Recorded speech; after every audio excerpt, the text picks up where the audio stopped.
तो जब हम लोग यहाँ जुड़ रहे हैं तो वक्फ अमेंडमेंट बिल पार्लियामेंट में पास हो चुका है लोकसभा में। वहां पास होने की खुशी में आज हमारे साथ ये दो बंधु आए हुए हैं, Bhardwaj brothers are in the house. इन्होंने पार्लियामेंट में कल देर रात लगकर इसको पास करा दिया। राहुल गांधी को भी ले आए ये लोग पजामे वजामे में, राहुल गांधी भी अपने जूतियों में बाहर आ गए वहां। तो आप लोग लेकर आए राहुल गांधी को, खुद आए, आप लोगों ने इंसिस्ट किया कि आए? राहुल गांधी हमारी कहाँ सुनेंगे? राहुल गांधी चैट जीपीटी है भाई। चैट जीपीटी वो कहाँ सुन रहे किसी की। आंदोलन की तरह आए, बिल्कुल अंदर घुसते हुए चप्पलों में, और भाग भी गए। उसके बाद 2 बजे भी एक बिल पेश कर दिया। अमित शाह चाहते क्या है वैसे? ये एक सोचने वाली बात है। इनको सोने भी नहीं देंगे, जीने भी नहीं देंगे, इनकी मार भी लेंगे। मतलब कितनी लोग हैं भाई। अब पूछेंगे कि राहुल गांधी को बोलने नहीं दिया जाता तो कह देंगे कि वियतनाम चले जाते तो बोलने नहीं दिया जाता। तो मतलब जवाब भी ऐसे दे देते हैं, धो भी देते हैं। फिर उसके बाद कांग्रेस कहती है कि चैट जीपीटी है, तो क्या करें? जीपीटी तो नहीं सही यार, अमित शाह भाई अलग ही अग्रेशन में थे। यार साला मानना पड़ेगा तुम्हें, कैसे नहीं मानोगे? देश की संसद से पास हुआ कानून। हाँ, तो जो अग्रेशन कल देखा अमित शाह का ना, एक जगह चल रहा था कि लठ लेके अमित शाह घुसते हैं जब पार्लियामेंट में घुसते हैं। Good days bad days Amit Shah हाँ। लठ लेके। कल जो इन्होंने अग्रेशन दिखाया पूरे पे, एंड मैं बहुत इंप्रेस हुआ with the level of preparation of everyone. मतलब right from Kiran Rijiju to everyone had data points, और बहुत जबरदस्त ढंग से कल 12-14 घंटे लगातार हुआ। राइट। एंड पूरा it was a master class. मतलब जो एक्सपोज किया है वक्फ पे कि अभी तक क्या चल रहा था, आपको क्या लगता है? आपको नहीं, बिल्कुल, ये तो मतलब प्रिपरेशन तो इनकी रहती है। जैसे हमने आर्टिकल 370 में भी देखा था, हाँ, दे वर वेल प्रिपेयर्ड। और ये सिर्फ ऐसा नहीं है कि संसद में, उससे पहले की जो स्टोरी होती है, जैसे कि आर्टिकल 370 में पीडीपी के साथ सरकार इन लोगों ने बना रखी थी, वो तोड़ी गई। किस तरीके से फैक्स मशीन खराब हुई, क्या क्या क्या क्या नहीं हुआ है भाई। वो पूरी फिल्म बन गई उस स्टोरी पे। अरे उस फिल्म में भी वो फैक्स मशीन, वो मतलब उस लेवल पे दिखाया नहीं गया। अदरवाइज वो बहुत इंटरेस्टिंग स्टोरी है। हम लोग बहुत इंटरेस्टिंग है वो स्टोरी। किसको राज्यपाल बनाना है कि ये तो अरे बहुत किसको ही राज्यपाल interesting बनाना है सारी तो चीजें थी। ठीक है, विपक्ष के लोगों को, मतलब ये तो इन्हीं को पता था कि इस डेट पे हम 370 के बारे में डिस्कस करने वाले हैं। विपक्ष को तो पता नहीं था, या फिर मार्केट में या मीडिया में तो आया नहीं था। तो 370 से पहले इन्होंने क्या किया, इन्होंने कुछ विपक्ष के लोगों को विदेश भेज दिया कि ऐसा ऐसा चीज एक वाटर ट्रीटमेंट पढ़ने के लिए एम्स्टरडेम भेज दिया इन्होंने कि भाई जाओ तुम लोग भी घूम के आओ, घूमो फिरो, सीख के आओ। उन्होंने कहा यार क्या कृपा है, ये तो बड़ी बढ़िया सरकार है। हम लोग तो सोच रहे थे ये लोग मस्ती नहीं करने देते हैं, ये तो खुद ही कह रहे हैं जाओ जरा घूम ये के तो आओ। विपक्ष को भेज रहे हैं, वो भी एम्स्टरडम। वहां पे तो माल भी अच्छा मिलता है। तो एकदम मजे में ये लोग गए। और पर कल जो हुआ ना, मुझे पता है इसमें 1-2 बातें लगी जो डेटा पॉइंट्स आए कल। मैं एक डेटा पॉइंट जो सुन के बहुत हैरत हुई मुझे। 5 लाख प्रॉपर्टी थी 2007 में। हाँ, सच्चर कमेटी की रिपोर्ट जब आई, 5 लाख प्रॉपर्टी थी, और रेवेन्यू का कलेक्शन था 160 crore for the year. Simple गणित अगर हम करें तो एक प्रॉपर्टी से पूरे साल में 3,200 रुपए आ रहे थे। मतलब क्या कहा जाए। और ये एक प्रॉपर्टी मतलब कम से कम 1 एकड़ की है। 1 एकड़ जमीन से आप अगर 3,200 रुपए कमा रहे हो पूरे साल में, तो 2 चीजें हैं।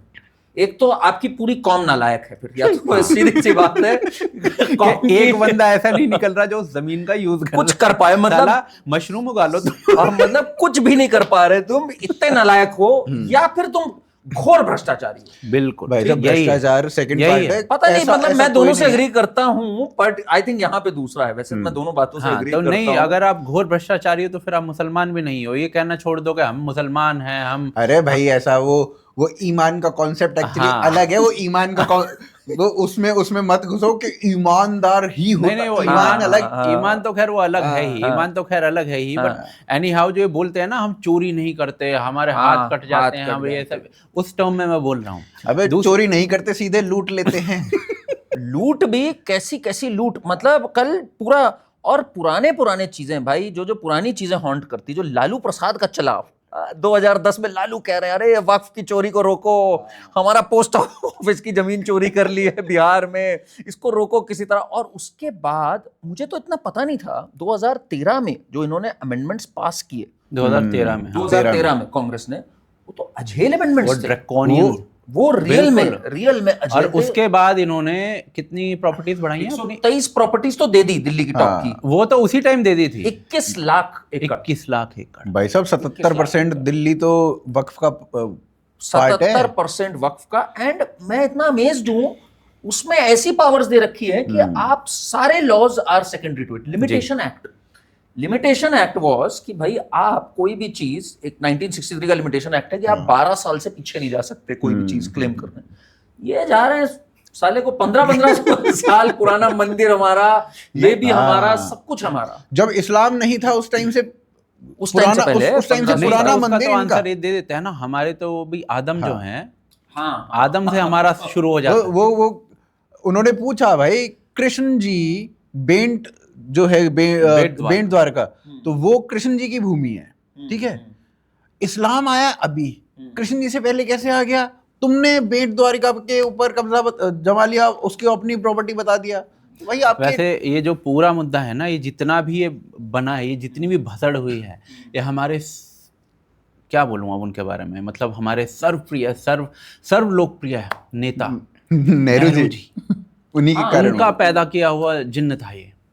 उनका पैदा किया हुआ जिन्न तो था, वो तो मैं मानता हूं बात को, बट उसको इस कदर राक्षस बनाया सक्सेसिव गवर्नमेंट्स ने और हमारी खामोशी। बिल्कुल नहीं, वो क्या होता है ना, हमें पता ही नहीं चला ना वो क्या होता है। ये स्टेप बाय स्टेप प्रोसेस है। अब जैसे हम पीछे जाते हैं, हिस्ट्री में जाते हैं, तो 12th या 13th सेंचुरी में जो मुल्तान का कोई शासक था, उसने ये वक्फ बनाया उस टाइम के लिए, उस टाइम कुछ जमीन दी। फिर उसके बाद जो मुगल शासक आए, उन्होंने भी कुछ जो जमीन थी वो वक्फ को दान देते रहे। इस टाइप से चला करता था पहले। और जब ये हमारा क्या कहते हैं, जब अंग्रेज आए तो उन्होंने इसको बंद करने की भी कोशिश किया भी, पर 1913 में फिर से दोबारा से स्टार्ट हुआ था। ये 1880 में भी कुछ हुआ था, 1913 में भी कुछ एक्शन लिए गए हैं। इनकी जो लेकिन पूरी कॉम है, जो आप बात बता रहे हो, 1913 में दोबारा जब ये शुरू हुआ, हमेशा से इनको लड़ना आता है अपने। Right, they go on the streets. Mosque भी पहले कंट्रोल में, बिल्कुल जब हिंदू टेम्पल कंट्रोल में थे तो सब कुछ थे, मॉस्क भी थे, पर इन्होंने सड़कों पे उतरे। और आपको पता है शाहीन बाग ये तब से बना रहे हैं। सही बात है। 1937 में ये 1904 नहीं, ये जब हिंदू मैरिज एक्ट आ रहा था तब ये 1937 में खड़े हो गए थे कि भाई हमारा एक्ट नहीं आना चाहिए, हमारा तुम पर्सनल लॉ नहीं छुओगे, हमारा वक्फ नहीं छुओगे, हमारी मस्जिद और मदरसा नहीं छुओगे। हाँ, तो मैं वही कह रहा हूँ कि उसके बावजूद ये अंग्रेज जो थे ना, वो भी इनके अंदर सुधार नहीं ला पाए थे। अंग्रेजों के समय में आप ये देखिए, जो जिसको हम 19th सेंचुरी बोलते हैं, उसके अंदर 50 काइंड ऑफ रेवोल्यूशन जो है हिंदुओं के अंदर आए हैं। सती वगैरह से लेकर सारी चीजें उसी टाइम हुई हैं।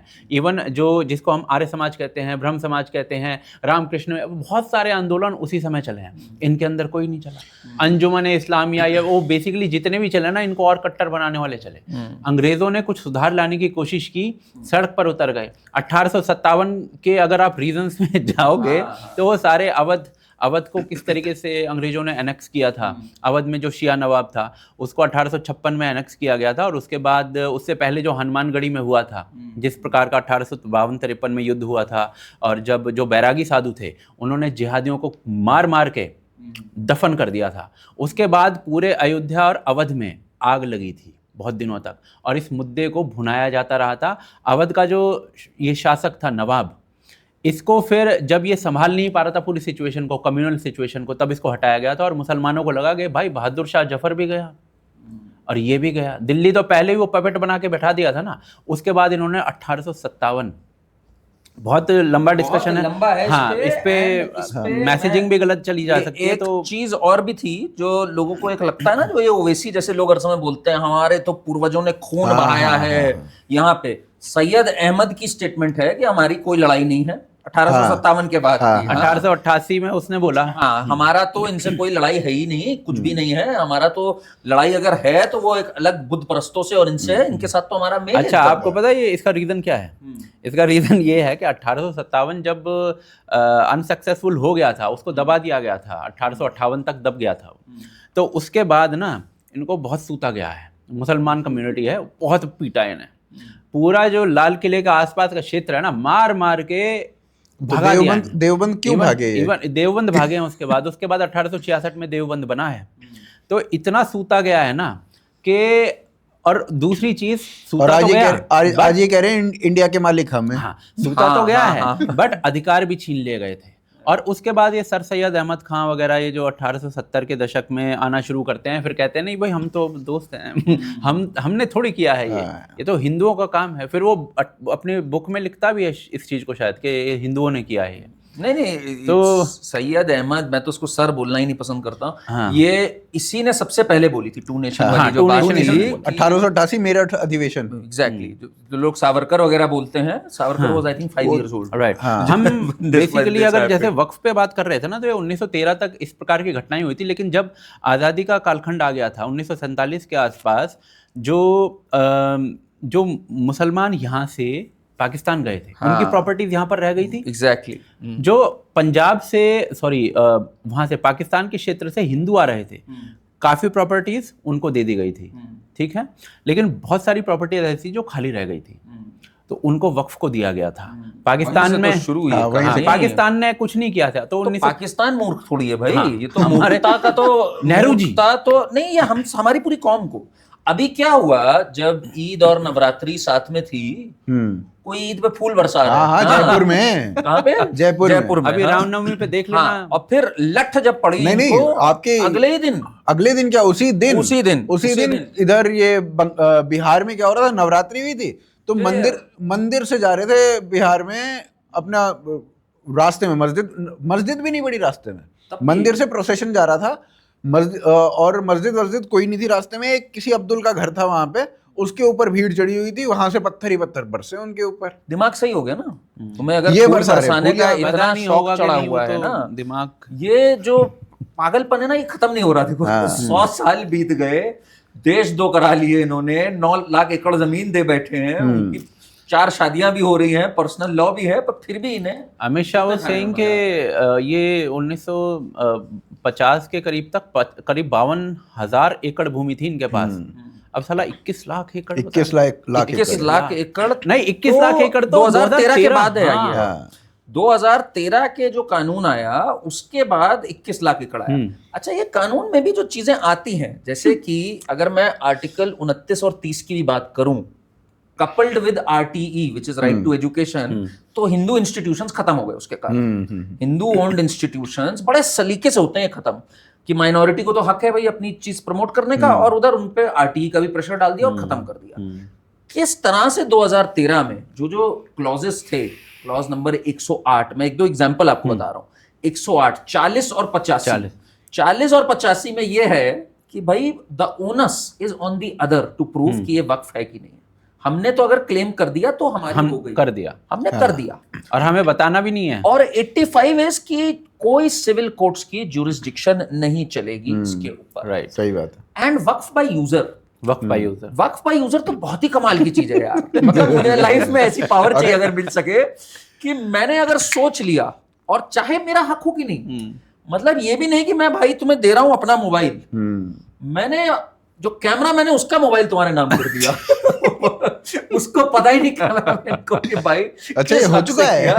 अरे वक्फ बाय यूजर जो है वो तो, और ऊपर से क्या है ना कि आपको नोटिफाई भी नहीं करना है कि ये मोबाइल मेरा हो गया आज से, तुम आज से मुझे दे दो। जबरदस्त पावर पता है उसको, साले को सामने पता भी नहीं चलेगा कि उसकी जमीन छीन चुकी है। वो हुआ ना, ट्रम्प को अगर पता लग जाए ना, ट्रम्प को अगर पता लगे कि वक्त में इतनी मस्ती चल रही है, वो कहेगा बताओ ये लोग मुझे डिक्टेटर कहते हैं, मैं एग्जीक्यूटिव ऑर्डर पास करता हूँ, मुझे चाहिए, I want Waqf kind of power.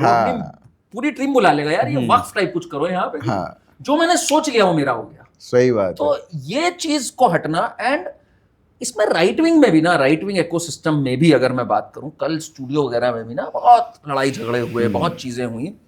कई महानुभाव हैं जिनका कहना है अरे ये सरकार कमजोर है, वक्फ को तो पूरा रिपील होना चाहिए था, ये तो केवल अमेंडमेंट है। मेरे ख्याल से वो बड़ी ज्यादती कर रहे हैं, क्योंकि ये जो पास हुआ है ये बहुत ऐतिहासिक है। ऐतिहासिक है मेरे ख्याल से you can't have a civil war situation कि आप इनसे सब कुछ छीन लो एक बार में, दैट कैन नॉट। नहीं, वो वैसे सिविल वॉर वाला भी अगर एंगल हम छोड़ दें, वो तो ऑफ कोर्स ये कभी भी दिस तो इज आस्किंग फॉर ट्रबल, कि अचानक से सब कुछ छीन लो, द पॉइंट इज एबॉलिश ही कर दो। देखो क्या होता है ना, अगर इफ यू परमिट में, तो मैं इसको थोड़ा सा एक्सप्लेन करना चाहूंगा। इसमें बहुत इंपॉर्टेंट पॉइंट्स हैं।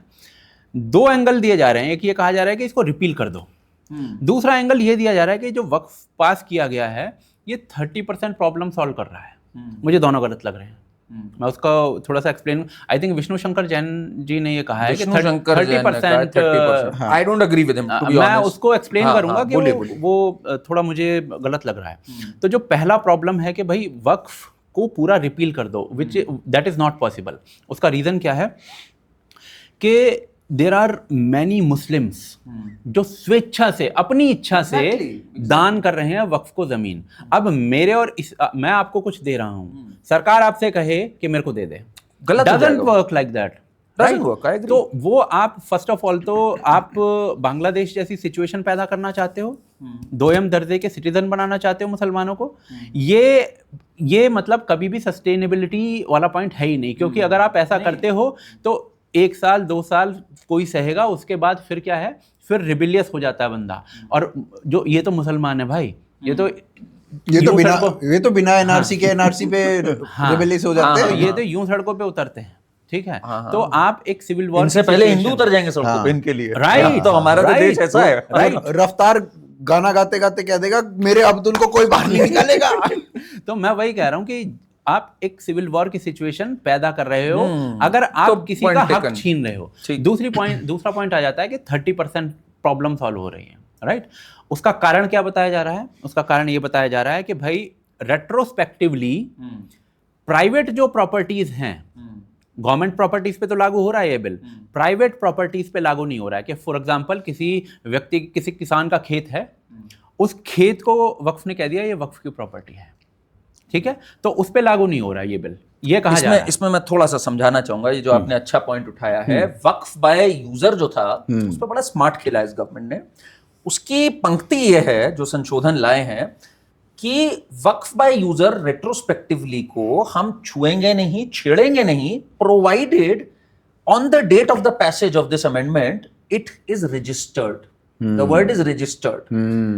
अब आधे से ज्यादा रजिस्टर्ड यूजर रजिस्टर्ड है ही नहीं, वर्बल एश्योरेंसेस हैं कि जी हमें लगा, हमारे को ख्वाब आया, ठीक, तो इसलिए वो नहीं है। तो वो तो खत्म हो गया ना, फिर खत्म हो गया। और एक और लाइन है कि if it is in conflict partially और completely with the government then also नहीं लगता।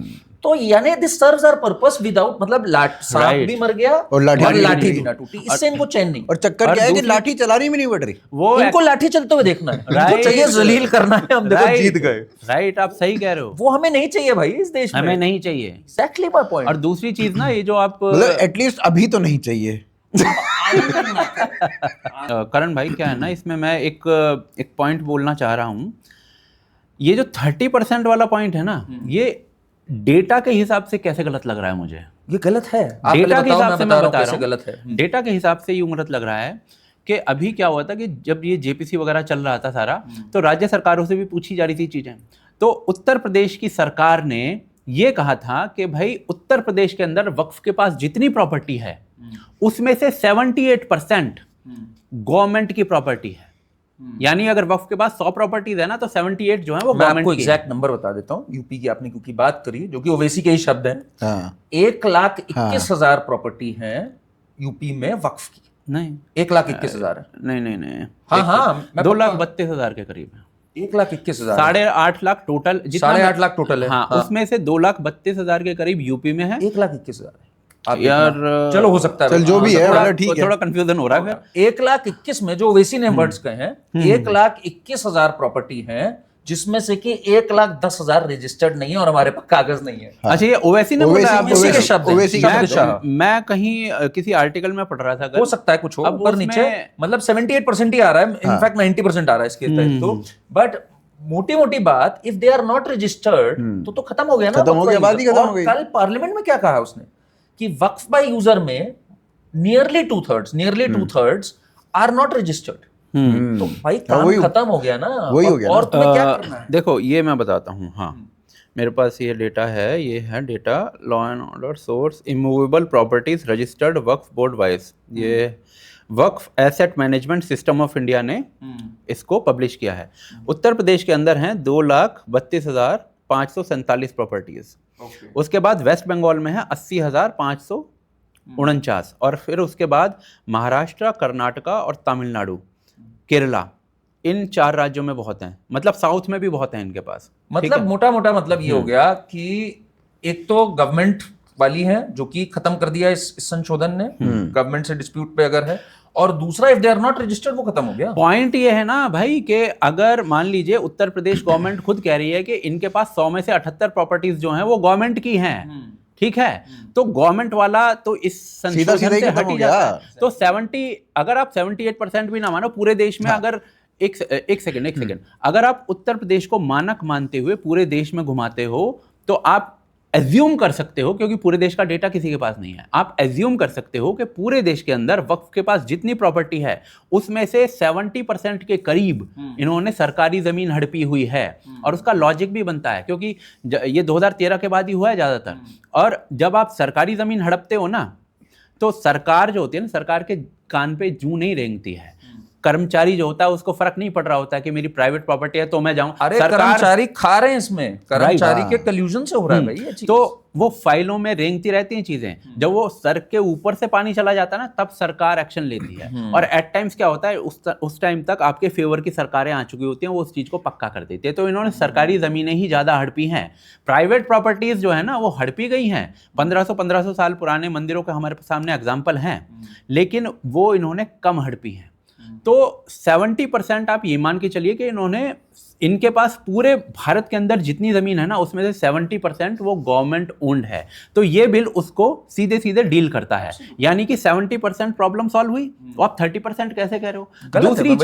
दूसरी चीज जो स्वेच्छा से दिया गया, बाकी 30% बचा ना, उसमें से काफी अमाउंट जो होगा वो स्वेच्छा से दिया गया होगा, उसको आप टच नहीं कर सकते। आप 10% उसे और मान लो, तो 80% ऐसी प्रॉपर्टीज हैं जो ये बिल सॉर्ट आउट करता है। बाकी बची 20% में आपने जो बोला वो रजिस्टर्ड वाला पॉइंट हो गया। इसमें मैं 2-4 और पॉइंट जरा हम लोग क्विकली करते हुए फिर आगे भी बढ़ते हैं, कुछ चीजें और भी। इसमें सबसे 1-2 चीजें जो मुझे वो लगी कि आपको एक प्रैक्टिसिंग मुस्लिम होना पड़ेगा 5 साल का, अगर आप वो नहीं हो तो आप वक्फ नहीं कर सकते। ये जो एक कहावत है ना कि नया नया मुल्ला प्याज खाता है, तो इसमें ये होता था, धड़ से कन्वर्ट किए और वक्फ कर दिया। एंड द वर्स्ट वाज, इसमें जो उनकी बच्चियां होती थी, बेटियां, उनको इनहेरिटेंस राइट्स तक नहीं थे। मतलब पिताजी ने नशे में आके बिल्कुल जलवे से वक्फ कर दिया, अपना भी कर दिया, पड़ोसी का भी कर दिया, पूरे खानदान का भी करा, और किसी के पास कोई इनहेरिटेंस राइट्स नहीं, वो मारे मारे घूम रहे हैं। That is over now, they retain their inheritance rights. And plus जो सबसे बड़ी बात थी, even Muslims were worst affected by this. ये आगा खानी, ये बोरा, ये पसमंदा, इनकी कोई रिप्रेजेंटेशन नहीं कुछ नहीं। और 250 अशरफ फैमिली, इसमें पूरा डेटा निकाला, मलाइयां खा रहे थे, 250 Ashraf families were having a ball, बिल्कुल पूरा कंट्रोल इनका, और पूरा अंदर जा रहा था इनके। और ओवैसी जो, जिसका क्या बोला जाए, ओवैसी ने जो कल फाड़ा है, मैं गांधी की तरह फाड़ता हूँ, उसका आप लोग को दिखाना है, जरा दिखाना पड़ेगा। इसने इतनी चीजें फाड़ रहा है, पता नहीं फट किसकी रही मुझे नहीं पता। इसने स्टार्ट वहीं से कर दिया था, ये सीएए के टाइम से ही। और ये उन लोगों की तौहीन है जिन्होंने इस मुल्क को आजाद करवाया था। 57 की जंग आजादी हो या 1910 में, महात्मा गांधी कैसे महात्मा बने मालूम मैडम? उन्होंने साउथ अफ्रीका के नेशनल रजिस्टर कार्ड को फाड़ दिया था, फाड़ दिया था, जला दिया था। इसीलिए जब महात्मा ने फाड़ा, मैं इस बिल को फाड़ता हूँ, हिंदुस्तान को तोड़ने की कोशिश कर रहा हूँ। गाने में जितना दर्द है ना, अबे साले गाने में नहीं, मेरी सर अगर आप हिस्ट्री को पढ़ेंगे तो महात्मा गांधी उस वक्त के व्हाइट अफ्रीका में, सफेद फार्म अफ्रीका के कानून को महात्मा गांधी ने कहा था कि ये मेरा कॉन्शियंस इसको मानता नहीं। आपका आवाज किधर देखेला लगता है मेरे को, मैंने भी तेरा थोबड़ा किधर सुनेला लगता है, ऐसा ना? पिटो ना। मैं इस कानून को कबूल नहीं करता हूं। तो महात्मा गांधी ने क्या किया, उन्होंने उस कानून को फाड़ दिया। तो मैं गांधी की तरह इस कानून को फाड़ता हूं। ये अनकॉन्स्टिट्यूशनल है सर। इस देश में झगड़े पैदा करने का काम बीजेपी करना चाहती है।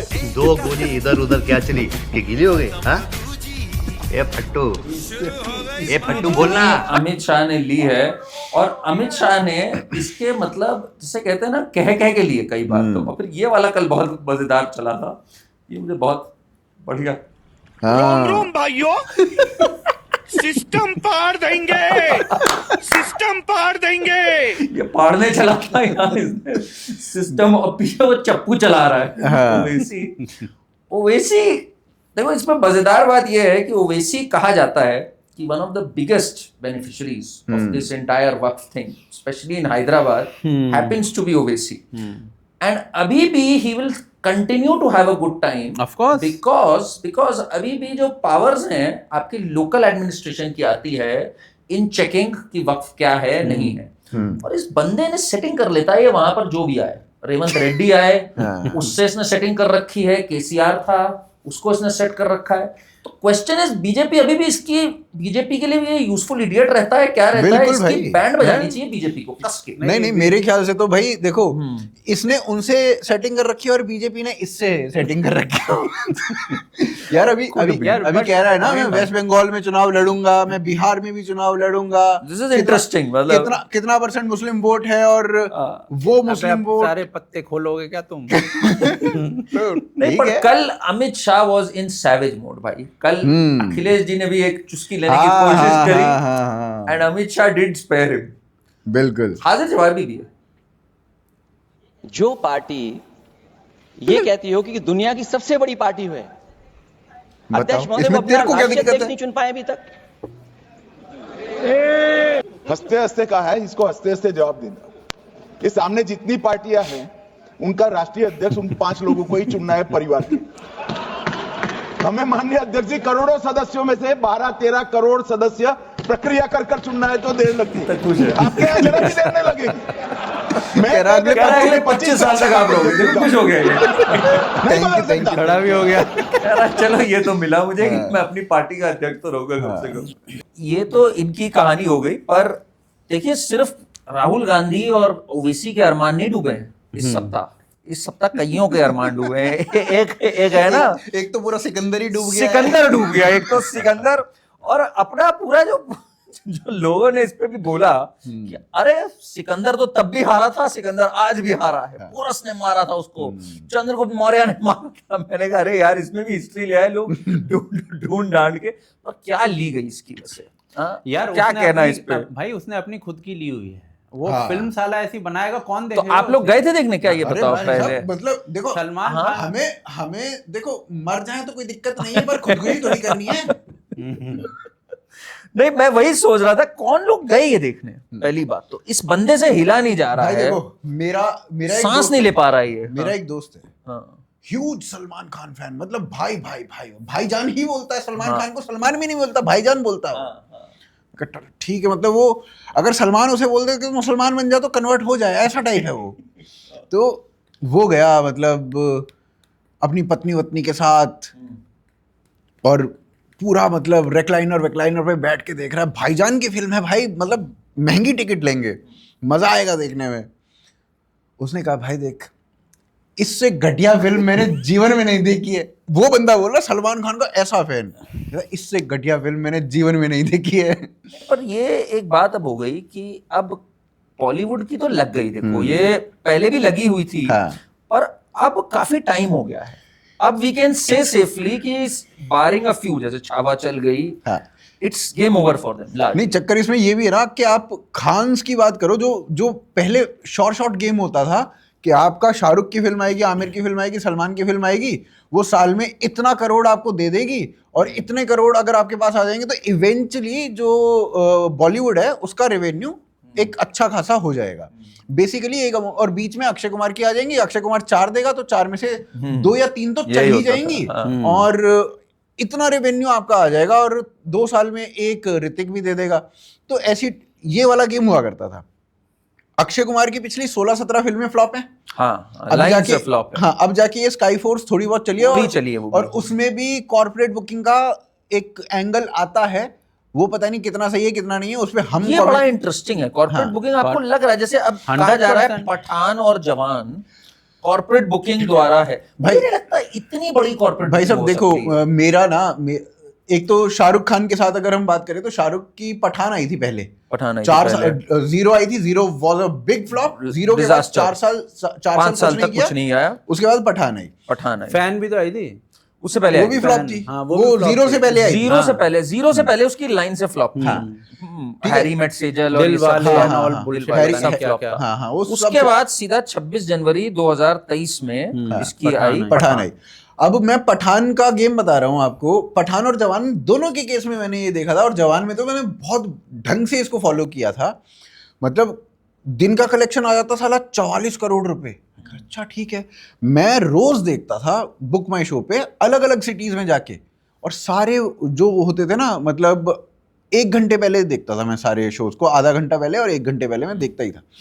तो उसमें 2 सीटें भरी हुई हैं, 10 सीटें भरी हुई हैं बुक माई शो पे, और एकदम से वो हाउसफुल हो जाता था। फिर तो वो समझ में आता नहीं था गेम के ये हो क्या रहा है। ये कॉर्पोरेट बुकिंग तो कॉर्पोरेट थी, बुकिंग हुई होगी, बट फिर भी चली भी होगी ये। हाँ। ये ऐसा नहीं हो सकता कि इतने कलेक्शंस इतने इन्फ्लेट कर दिए जाए। देखो पठान में मेरे को लगता है कि थोड़ा बहुत चल गई हो। जवान में तो मेरे को मैं कॉर्पोरेट बुकिंग का बहुत बड़ा एंगल लगता है। देखो Corporate booking ऐसा angle है होगा, कि मैं मानता हूँ। ये एक बंदे ने नहीं कहा है, हाँ, नहीं, ये कहा तो कईयों ने है। मल्टीपल लोगों ने कहा है। आई एग्री और जो होगा। इस लाइन में महारत मतलब नहीं, analysts हैं 100% जो। हुई है, but is it the only factor that made it possible is my question. आप ये देखो ना कि पिछले कुछ सालों में बॉलीवुड के अंदर जितने बड़े स्टूडियोज थे हाँ। फिल्में निकालते थे, आज की डेट में नहीं निकाल रहे हैं। खत्म एक दो दो स्टूडियोज स्टूडियोज हैं, हैं, दो 2-3 स्टूडियोज हैं जो काम कर रहे हैं बस। मैडॉक एक तो कर रहा है बढ़िया का। हाँ, बढ़िया। मैडॉक तो इज डूइंग गुड वर्क, है ना। अब आप धर्मा देखो, बिक गया। यश धर्मा ने- धर्मा बिक 50% बेच दिया था यशराज उसने। का क्या आ रहा है? कुछ आ रहा है? यशराज का बट धर्मा यशराज को की नुकसान आ रही कहाँ है। हुआ इतना?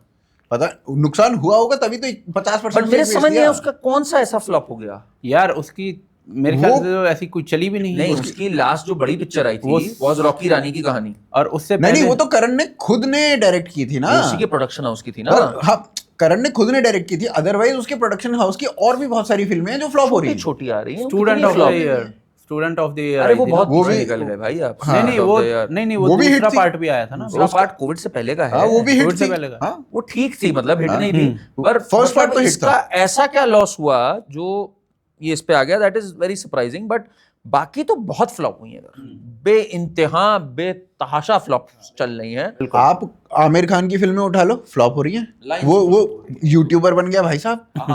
ठीक है। यू नो द रीजन कि फ्लॉप क्यों हो रही हैं? आमिर खान की किसी की किसी की भी भी। हाँ, हाँ। किसी की भी फ्लॉप क्यों हो रही है? उसका बेसिक रीजन है ये सब कुछ जो है कोविड के बाद शुरू हुआ है। अब कोविड में लोग जब खाली बैठे थे लॉकडाउन शॉकडाउन में, और इवन लॉकडाउन का पीरियड भी काफी लंबा था, और उसके बाद भी लोग घर से काम कर रहे थे। तो जब ये सब कुछ हुआ है ना, लोगों ने इंटरनेशनल वर्ल्ड कंटेंट देखा है। नेटफ्लिक्स वगैरह सबके घरों में आ गए थे, ओटीटी वगैरह खरीदना शुरू कर दिया था लोगों ने, नहीं तो पासवर्ड मांग के देख रहे थे। तो वो कंटेंट देखा है। अब जब आप बेटर कंटेंट देखते हो ना, आपके फिल्टर वहां पे सेट हो जाते हैं। अच्छी क्वालिटी। जब आप तो कंटेंट है ही, एक तो कंटेंट है, मुझे लगता है 2-3 रीजंस हैं। एक तो कंटेंट एक है। आमिर खान ने एक रीजन दिया इसका। आप बताओ क्या? आमिर खान ने इसका एक रीजन दिया जो उसके हिसाब से फुद्दू लगा वो मेरे है। को। उसने क्या कहा, हाँ मेरे को भी फुद्दू ही लगा, बट उसने क्या कहा कि आपको एक फिल्म को 2 बार बेचना पड़ रहा है। अब हाँ, 2 बार जावेद क्यों बेचना अख्तर पड़- से कहा उसने हाँ, शायद बैठे हाँ, हुए। 2 बार क्यों बेचना पड़ रहा है कि एक तो फिल्म थिएटर में देखने जाओ, और फिर उसके कुछ 1 महीने के बाद ही ओटीटी पे आ जाएगी, ओटीटी पे फिर से देखो। तो लोगों को जब ये पता चल ही गया है कि 1 महीने के बाद ये मेरे घर पे ही आ जाएगी, तो मैं थिएटर में क्यों जाऊं? That is a wrong logic. हाँ। Actually, then why is Pushpa and why Pushpa. is KGF and why are all Bihar these में things देख doing रहा है good? भाई, नहीं, नहीं, बिहार उसको- में देख रहे हैं लोग उसको- पुष्पा को। उसके लिए आमिर ने ये कहा कि अब केवल वो एक्सपीरियंस के लिए थिएटर जा रहा है। वो थिएटर इसलिए नहीं जा रहा है कि मेरे को फिल्म देखनी है। जब उसको एक्सपीरियंस लेना होता है, कोई ऐसी फिल्म आती है जिसमें उसको एक्सपीरियंस मिलेगा, उसके लिए जा रहा है, नॉर्मल फिल्मों के लिए नहीं जाएगा। थोड़ा सा तो कंज्यूमर हैबिट चेंज हुई है। दैट मींस फिल्टर चेंज हुए ना आपके। अगर आपको एक्सपीरियंस ख्याल से चाहिए तो 2-3 आपको रद्दी नहीं देखना है। इसमें there are 2-3 things। एक तो चलो रद्दी, और वो तो चलो एक सब्जेक्टिव बात है। एक तो ओटीटी का राइज हुआ है, ठीक है, ऐसे ही केबल टीवी का राइज हुआ था। लोगों को लग रहा था फिल्में क्या होंगी, उस पे आ जाती हैं, सब कुछ हो जाता है, that is fine. Other thing is ये जो एक ग्रोइंग अवेयरनेस आई लोगों में about what Bollywood is, and this entire resurgence of Hindutva and Sanatan Dharma, जिसमें लोगों ने रियलाइज किया कि इन्होंने क्या गंद हमें परोसा है, और कैसे ये साले प्रो पाकिस्तानी रहे हैं, किस तरह से। And when we talk about pro Pakistani, आज भी हैं, आज भी फवाद खान को लेके पिक्चर बना रहे हैं ये लोग। Some serious guts. गुलाल का अबीर अबीर गुलाल गुलाल। अबीर गुलाल जो जरा हिम्मत चाहिए, मतलब ये बिल्कुल आज के ही टाइम में। आज के टाइम में इतना कुछ होने के बाद कि भाई हमें फवाद मियां के साथ पिक्चर बनानी है। यार रिद्धि डोगरा से पूछा गया कि आप फिल्म में हो और Fawad Khan is doing the lead role in that film, तो आपने क्यों करी है फिल्म? तो उसने कहा कि मैंने अपना होमवर्क किया, मैंने ढूंढा कि क्या इज इट इलीगल, क्या पाकिस्तान का कोई एक्टर आके इंडिया में काम कर सकता है या नहीं। तो मुझे पता चला कि ऐसा कोई लॉ है ही नहीं भारत में जो इनको मना करता हो कि यहाँ पे ये बैन है, रिस्ट्रिक्शन। देखो लॉ नहीं है बट कंसाइंस तो है, कॉन्शियसनेस तो है, वो है ही नहीं ना भाई, वही तो मर गई है इसमें। और ये है फिर इसका एक और पॉइंट आता है, एक और पॉइंट ये आता है कि जो अशोक पंडित जी हैं, जो उसके इसके डायरेक्टर हैं, जो इनका सोसाइटी है इनकी, जो तो उन्होंने क्या कहा कि भाई जो पूरा फिल्म फ्रेटर्निटी है, उनके पास ये मैसेज है कि आप पाकिस्तान के किसी भी एक्टर को या किसी भी आर्टिस्ट को यहाँ पर नहीं लेके आएंगे। अगर आप लेके आएंगे तो उस प्रोडक्शन हाउस के साथ, उस डायरेक्टर के साथ कोई और काम नहीं करेगा। जब आपके पास इतना बड़ा, इतना मूल पॉइंट है जो आपकी फ्रेटर्निटी ने खुद ने कहा है, खुद ने अग्री किया है, उसके बाद आपको क्या आफत आ गई कि आप फवाद खान को लेके आओ। मेरे को इसमें ना एक दूसरा एंगल लगता है मेरे को। ये ना थोड़ा सा कुरेद के देखते हैं कि इतनी जगह मिल जाए, इतनी जगह मिल जाए, इतनी जगह मिल जाए टाइप का। इन्होंने शुरुआत कहाँ से करी? इन्होंने शुरुआत करी पंजाबी फिल्मों से। पंजाबी फिल्मों में अगर आप देखोगे तो पंजाबी फिल्मों में अभी चल मेरे पुत करके एक फिल्म आई थी, उसका थर्ड या चल मेरे पुत थी शायद, उसका थर्ड या फोर्थ पार्ट आया था। उसमें इन्होंने पंजाबी एक्टर पहले पार्ट से ही लेना शुरू कर दिया था, बट पहले पार्ट में इस तरीके की रिस्ट्रिक्शन नहीं थी, तभी तो था, ठीक है। फिर उन्होंने दूसरा पार्ट, तीसरा पार्ट बनाया, सब में इन्होंने पाकिस्तानी एक्टर्स को लिया, ठीक है। अब वहाँ पे पंजाबी फिल्मों में जो बात हो जाती है, वो क्या बात हो जाती है कि जो प्रोडक्शन हाउसेज होते हैं वो लंदन में रजिस्टर्ड है, कोई कनाडा में रजिस्टर्ड है। तो अब कनाडा की फिल्म हो गई हिसाब से, तो उसको देखा जाए तो बनी पंजाबी लैंग्वेज में है, तो ये लोग इस तरीके से उसको डॉज कर देते थे इस चीज़ को कि पाकिस्तानी एक्टर ले लिया।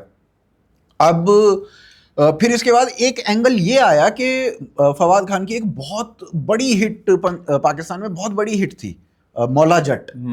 तो मौला जट, लेजेंड ऑफ मौला जट नाम है उसका पूरा, तो वो इंडिया में भी रिलीज करने की ट्राई कर रहे थे उसको। 2 बार उन्होंने कोशिश की इंडिया में रिलीज करने के लिए उसे, तो दोनों बारी जो अपनी मिनिस्ट्री, अनुराग ठाकुर की मिनिस्ट्री हुआ करती थी उस टाइम पे, तो उन्होंने दोनों बार बैन कर दिया, ठीक है।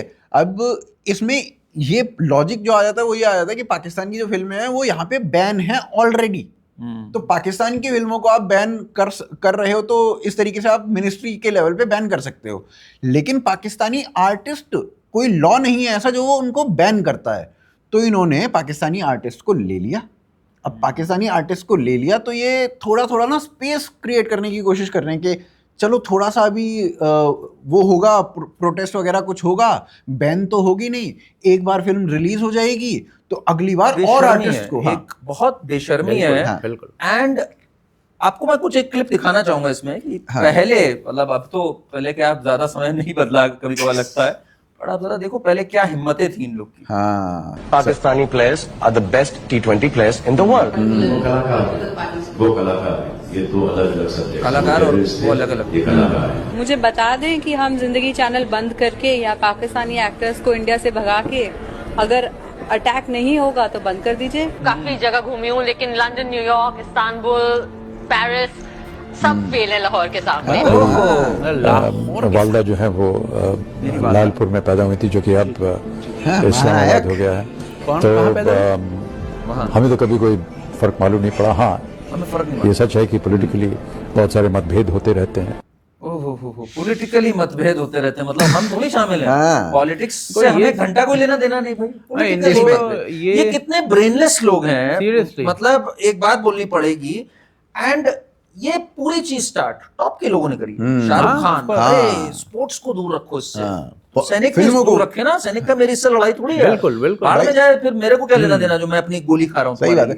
जिस दिन इस फिल्म का ट्रेलर रिलीज हुआ उसी सेम दिन आप बॉर्डर पे देख लो, भयंकर रूप से फायरिंग हुई है पाकिस्तान की तरफ से। पाकिस्तान की हमें तरफ से, मूर्ख राइट? समझते हैं यार। उमर शरीफ जो था, जो अब मर गया है, जो कॉमेडियन था पाकिस्तान का, उसके वीडियोस देखना आप जरा, जो पुराने हैं। देखे वो मैंने। कहता है यार मैं तो गया, सबसे पहले उनका जो बब्बर शेर बना घूम रहा था अमिताभ बच्चन, सबसे पहले मैंने उसी को दाबा कॉलर से, मैंने पहले उसकी मारी, उसका मजाक उड़ाया। इसने अवार्ड इसको बुलाया गया था एक बार होस्ट करने के लिए। और ये पता नहीं साले हिंदू क्या करते रहते हैं, ये कभी कुछ भस्म करते रहते हैं, ये उसको बोल रहा था जो हवन करते हैं उसको बोल रहा था, कभी कुछ करते हैं, मैंने तो इनका प्रसाद भी नहीं खाया। मैंने कहा पता नहीं क्या है, मतलब आना है तुम्हें यहाँ, कमाना भी करनी है, कमाना है, दो जूते लगाने हैं, उसके बाद भी हमारे जो हिंदू हैं ये वो चाटेंगे इनकी, वो चाटते हैं, ये पीछे भाग रहे हैं कि हमें तो फर्क ही नहीं नजर आता इंडिया पाकिस्तान भाई। मेरी वालदा तुम उर्दू में बोलने लग गए हो, जबकि उर्दू उनकी भाषा भी नहीं है, उर्दू भी हमारी है एक तरह से, पर चलो तुम मतलब so much to get validation from them. Validation, इसको वैलिडेशन चाहिए। बिल्कुल बिल्कुल, लल्लू किस्म के लोग हैं। पाकिस्तान से वैलिडेशन चाहिए। फवाद खान की एक और, फवाद खान है ना फिल्म में, फवाद खान की बात जो यहाँ पे डिस्कस होनी ही चाहिए वो ये है कि पुलवामा अटैक हुआ, पुलवामा अटैक के बाद या फिर उरी अटैक भी हुआ, तो ये उरी के टाइम पे हुआ था। उरी के टाइम पे फवाद खान को कहा गया कि भाई देखो उरी अटैक हुआ है, और अब आप उरी अटैक को कंडेम करो, एटलीस्ट टेररिस्ट अटैक हुआ है उसको कंडेम कर दो। तो फवाद खान ने कहा मैं कंडेम नहीं कर रहा, उसने एक बार कंडेम नहीं किया, ठीक है, उसके बाप करके गए थे ना, ठीक है। फिर उसके बाद वो पाकिस्तान गया, जब इसको बोला गया कि अगर या तो कंडेम करो या चले जाओ, तो चला गया। वो चला गया तो जाने के बाद भाई क्या बोल रहा है, हिंदुस्तान के अगेंस्ट बहुत, यहाँ तो ऐसे लोग हैं, अजीब से हैं, ये है, फलाना है, ढिमकाना, हिंदुस्तान के बारे में बोल रहा है फिर। और अभी आप क्या कर रहे हो, उसकी चाट रहे हो। जब ये हुआ था उरी वाली, तो आनी थी पिक्चर ए दिल है मुश्किल, उसमें करण जौहर ने, मतलब इन लोग की सोच देखो जरा, पीके एक आध साल पहले आके गई थी, तब 2015 14 दिसंबर, पीके में क्या दिखाया था कि अनुष्का को एक पाकिस्तानी लड़के से प्यार है, सरफराज, मासूम था, सरफराज, राइट, मेरा सरफराज ऐसा नहीं है वो वाला है, तो उससे प्यार था। यहाँ पे क्या दिखाया था कि ये जो दोनों थी, ऐश्वर्या राय और अनुष्का शर्मा, बाद में बीप करके लखनऊ किया गया है, दोनों को दिखाया गया था पाकिस्तानी है। मतलब इसका दिल पाकिस्तानियों पे आ ही जाता है, मतलब चाहे लड़का हो चाहे लड़की हो, पाकिस्तानी को देख के ये बावले हो जाते हैं, इतने बढ़िया होते हैं साले, अपने रूट्स को खोज रहे हैं आज तक भी। ये जब कहते हैं ना, ये अनिल कपूर के बयान हैं, मैं पेशावरी हूँ, मैं पेशावरी हूँ, वो कहता है मैं पठान हूँ। अनिल कपूर कह रहा है मैं पठान, साला तू पठान है भाई जो तू है वो रह लेना, उसमें फक्र कर। इसको फक्र ही तो नहीं है ना, ये रूटलेस लोग हैं, फक्र हैं ये, फक्र सीरियसली यार भाई, वो तुम साला इतिहास देखो, ये साले कैसे पठानों ने क्या किया है। दिखाया जाता ना, वो जो खान चाचा वो दिखाया था उसमें, दीवार में कौन सी फिल्म थी, जंजीर में दिखाया था ना, यारी है ईमान मेरा, ईमान नहीं, साले आंखें निकालने वाली वो है ये। वहां पे हर पिक्चर में कंसिस्टेंटली कोई खान चाचा है, वो जो शोले में भी था रहीम चाचा थे, नेक दिल। 70% कम्युनिटी एक शहर की, एक पर्टिकुलर शहर के 70% लोगों को यदि कोई मार दे, आप उस कम्युनिटी को बनने के ऊपर गर्व कर रहे हो। ये मैं बता रहा हूँ, 1948 में जब ये कश्मीर में लड़ाई वड़ाई हुई है सारी, तब ये जो हैं अफरीदीज, पठान और ये सारे, इन सब ने इन्फिल्ट्रेट किया था। तब की बात है, जो ये राजा हरि सिंह के टाइम की बातें हैं ये सारी, कि बारामूला था या पुलवामा था, कौन सी जगह थी, वहां पे बर्बाद करके रख दिया था। नहीं तो ये 70% कम्युनिटी खत्म। मैं तो ये कह रहा हूँ, वो तो चलो जो हुआ ठीक, तुम जाहिल हो, उसके बारे में भी तुम्हें नहीं पता ना, तुमने पढ़ना है, तुम्हें इनकी दीवानगी क्यों चढ़ी हुई है? मेरे को ये नहीं समझ आ रहा कि तुम्हें आज की डेट, अच्छा अब बर्बाद भी हो गया साला, तब भी पाकिस्तान का वैलिडेशन चाहिए, FATF में भी आ गया, बर्बाद हो गया, इकोनॉमिकली फेल हो गया, तब भी थूकने लायक नहीं है, उसके लोग बैठ के नीम के पेड़ के नीचे मजाक उड़ा रहे हैं, कह रहे हैं हमारी एक जाहिल कौम है, उसके बाद ये सब साले दीवाने हुए हैं इस कौम के। बस तो असली जाहिल तो ये लोग हैं ना, बिल्कुल जाहिल है। ये सिकंदर पिक्चर के फ्लॉप होने से ना, मुझे पता है बड़ी खुशी हुई इस बात की कि ये जो सलमान खान ने ना जो बातें करी हुई हैं, 26/11 पे क्लीन चिट ली हुई है सलमान खान ने। अरे उसको याकूब मेमन के लिए इसने ट्वीट लिखा था ना, टाइगर और याकूब, किसी के लिए कुछ टाइगर को पकड़ो, याकूब को क्यों पकड़ो? हाँ कुछ ट्वीट लिखा ऐसा था, ऐसा फिर अगले दिन उसने ट्वीट डिलीट भी कर दिया था, वो रात को भाई की ज्यादा हो गई थी। हाँ फिर ये कबीर खान ने क्या दिखा, ISI और रॉ में क्यों नहीं इश्क हो सकता, सही में है ना। कबीर खान ने एक फिल्म बनाई ना, ये क्रिकेट के ऊपर 1984 के ऊपर जो फिल्म 1983 पे 83 हाँ 83 पे जो फिल्म बनाई इसने, उसमें इसने दिखाया कि पाकिस्तान जो है ना, वो इंडिया का जो फाइनल है उस दिन पाकिस्तान कह रहा है अरे यार चलो तुम ना मैच देख लो, आज हम तुम पर गोलियां नहीं चलाएंगे। जबकि एक्चुअल रियलिटी ये थी कि जिस दिन इंडिया का फाइनल था उस दिन बहुत भयंकर तरीके से गोलीबारी हुई है पाकिस्तान की तरफ से इंडिया के ऊपर। अच्छा, रियलिटी ये है। इसने क्या दिखाया कि पाकिस्तान फायरिंग नहीं कर रहा है, और फायरिंग रोक दी कि तुम मैच देखो। तो अपने बाप को कोई गलत दिखाता है क्या? नहीं दिखा रहा हूँ। नहीं अब्यूसिव रिलेशनशिप कितना है, इसको कितने मजे से दिखा रहे हो कि इन्होंने हमारी मारी नहीं यार उस दिन, कितने अच्छे लोग हैं। इमरान खान को कैसे दिखाया था उसमें, देखा था कपिल कैसा है तू, वो आज जेल में पड़ा हुआ है, लट पड़ रहे हैं इसके, लाल हुआ है। इमरान कहता था, खुद के शब्द हैं उसके, कि जब भी मैं इंडिया से खेलता हूं मैं उसे जिहाद की तरह ही खेलता हूं। Kashmir is on the line, Kashmir is on the line, ये जिहाद की तरह खेलता। आप क्या बात कर रहे हो भाई। तो ये पूरा जो, खैर सिकंदर पिक्चर देख के जो कई लोगों के रिएक्शंस आए वो बड़े मजेदार लगे। आप लोगों के साथ कुछ साझा करते हैं, कई पीड़ित हैं सिकंदर के। सलमान खान और मूवी है, मुझे तो लगा पैसा, अरे पैसा, अरे सब दुखने लगा। राहुल गांधी राहुल कह रहा मुझे क्यों तोड़ा। पूरा स्टार्ट से खत्म हो गया, कुछ समझ ही नहीं पाया सीन कहां से कहां हुआ। अरे गंदी पिक्चर तो गंदी है, क्यों मतलब बच्चा बेहोश हो गया।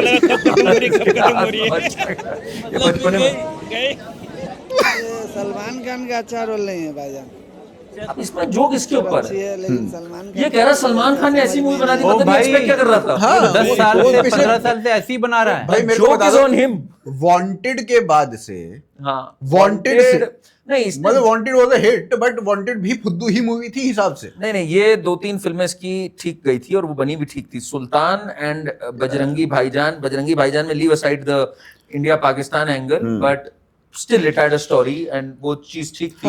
देखो क्या है ना, पता नहीं, मतलब मेरे को तो वो भी अच्छी लगी, बॉडीगार्ड, रेडी और ये सब तो ऐसे ही है, इन सब से वो बजरंगी भाईजान बेटर थी। हाँ ये सारी बहुत बड़ी हिट थी, और ये सारी हिट है, सारी हिट है लाइन से। एंड अब क्या है ना, अब इसके बाद क्राइसिस जो आ गई है कि अब अक्षय कुमार, आमिर खान, शाहरुख खान, ये अब करें क्या, है ना। सलमान खान तो कहानी खत्म लग रही है मुझे इसके बाद। इससे पहले कौन सी दी है वो, किसी का भाई किसी की जान, खत्म। हाँ उससे पहले कौन सी, राधे आई थी, खत्म। इसमें सबसे बढ़िया इसकी ना, वैसे तो वो भी एक ऐसे ही जीव जंतु है, पर फिर भी KRK ने जो उसकी मारी है, KRK कहता है कि इसकी ये जो एक्ट्रेस है रश्मिका मंडाना, इसके पिताजी जो हैं वो हैं 56 साल के। पिताजी कहे कि जगह इंटरव्यू हुआ, पिताजी ने कहा सलमान भाई मेरे बड़े भाई की तरह है। और सलमान इसके साथ हीरो, मतलब ताऊजी यार।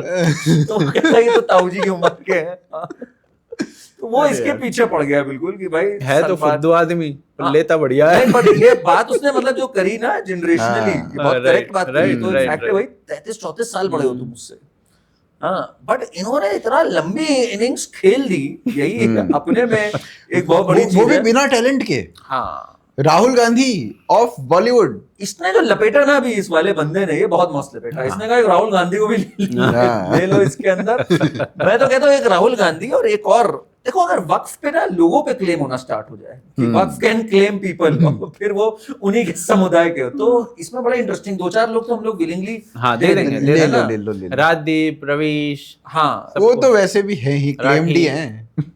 और ये आपके जो अगला हम आपको दिखाने जा रहे हैं व्यक्ति, ये भी बड़ी चर्चा में रहा, कर्मा कहते हैं तो उसको कर्मा।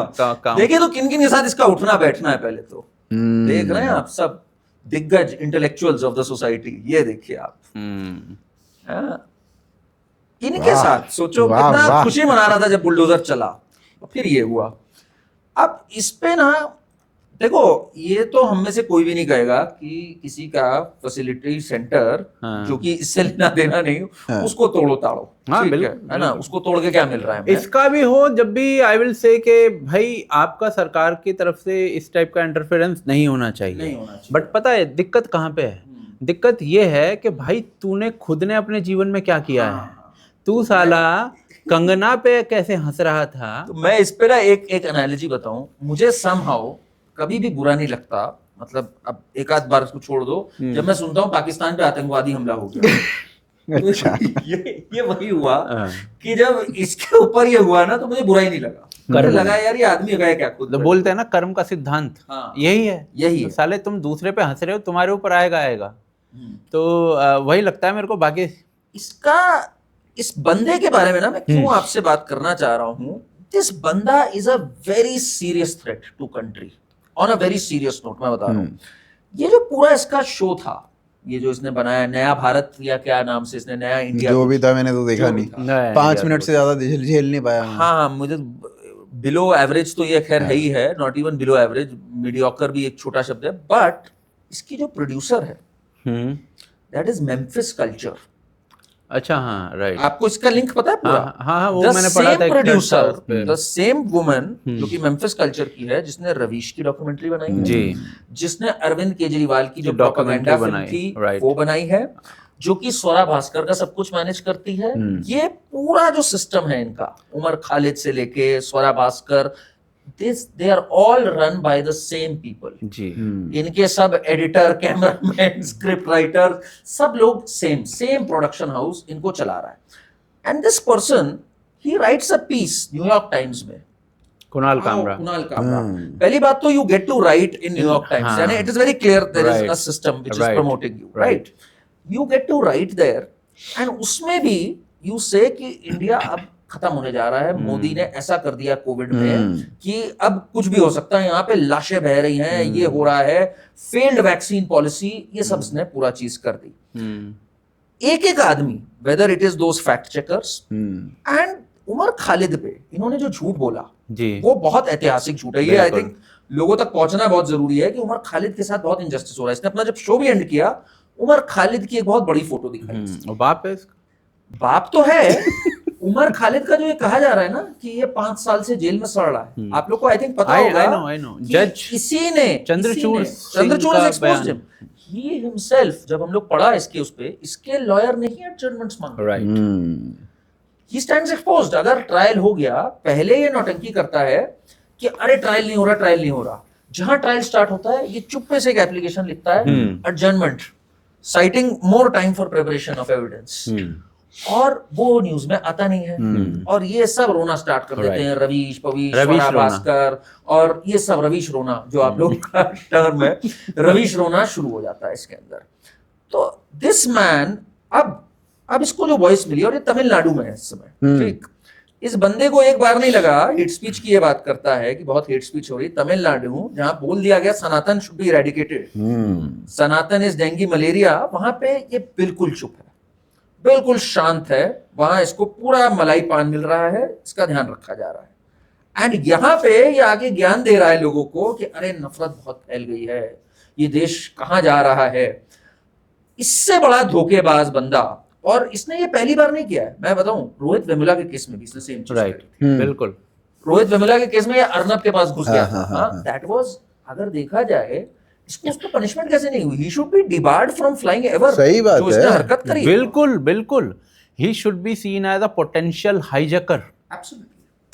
एब्सोल्युटली नहीं, वो फ्लाइट्स में होता है, फ्लाइट्स के रूल्स हैं भाई, ये दीज आर रूल्स। ऐसा नहीं है 9/11 के बाद ये इस टाइप के रूल्स हैं। घुसे जा रहा है, कॉल्स हो रही हैं, and this man, I don't know इसको क्यों किड ग्लव्स की तरह ट्रीट किया जाता है। This man needs to be booked under various sections. इसको छोड़ दो आप, जो कॉमेडी मुझे लगता है कि बीजेपी जो है ना, उसको सत्ता की एक हनक होती है, उसको दिखानी नहीं आती है। अब वो कल तो बोल दिया, वो इतनी लंबी स्पीच में 2-3 बार हनक दिख रही थी, कैसे नहीं करना पड़ेगा, संसद का कानून है।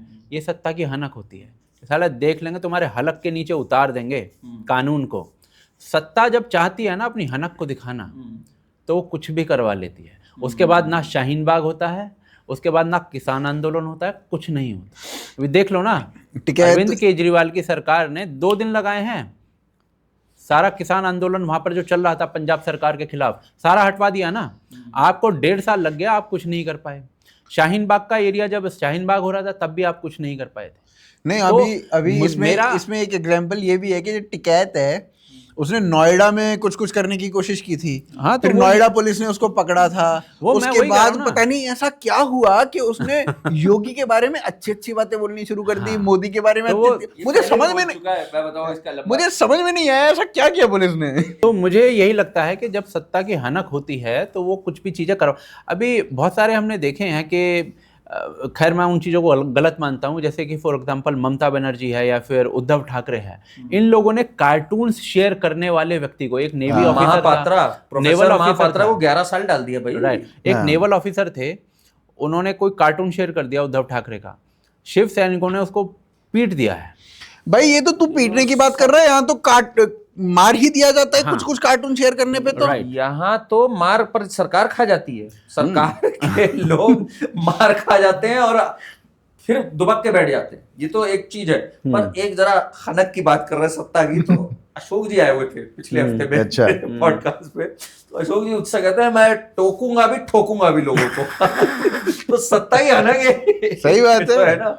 अशोक जी के पास तो सत्ता नहीं है, पर इन्होंने जो स्टूडियो में एक हनक दिखाई ना, आप लोग को मैं दिखाना चाहता हूँ, ये मुझे इतना मजेदार लगा क्योंकि हनक की बात हुई है। तो इनके पास एक कांग्रेसी आ गया, वो कहने लग गया एक और एफिडेविट ऐसा पास हुआ, ये पीछे बढ़ गया, जरा दिखाओ, आज जाने नहीं दूंगा, जरा दिखाओ। अरे भाई ये तो फायर पे हैं आजकल, डीडी वाले सारे फायर पे हैं। अशोक जी ऐसे ही होता है। जब आपने कहा कि भगवान राम को कांग्रेस काल्पनिक कह रही है, तो हमने दूसरा भी एफिडेविट दिया था, उसको आप बताएंगे नहीं, उसको आप कह देंगे नहीं पहला ही है। ऐसे ही होता है कि पहले दूसरा बयान, बाद में दूसरा बयान, दूसरा एफिडेविट कब दिया था, कोर्ट में दिया था, कॉपी में आपको भेज दूंगा। झूठ नहीं है सर, कौन सी एफिडेविट भेज देंगे, दूसरा एफिडेविट दिया था कोर्ट में रिकॉर्ड चेक करा लीजिए। नहीं सर, कोई दूसरा नहीं है सर, एक ही एफिडेविट दिया था। और आप ये आगे फाइनल